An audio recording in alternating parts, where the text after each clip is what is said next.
Wanafunzi wa vyuo vikuu pamoja na wakazi wa Ongata Rongai wameendelea kulalamikia hali mbaya ya barabara za ndani ya eneo hilo. Barabara hizo ambazo hutumiwa kila siku na wanafunzi kuelekea vyuoni zimeharibika vibaya, zikiwa na mashimo makubwa, mawe na sehemu zenye matope mengi hasa wakati wa mvua.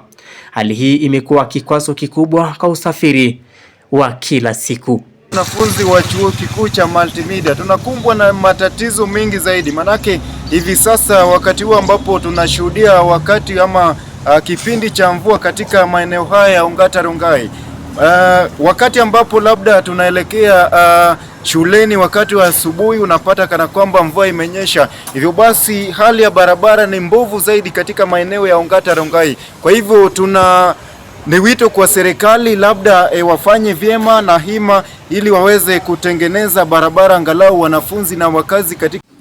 Wakazi pia wameelezea wasiwasi wao kuhusu usalama, wakisema kuwa mashimo na barabara zisizo na taa za kutosha huongeza hatari ya ajali hasa nyakati za usiku. Wanafunzi na wakazi wa eneo hili la Ongata Rongai waweze kushuhudia hali ya barabara vyema zaidi.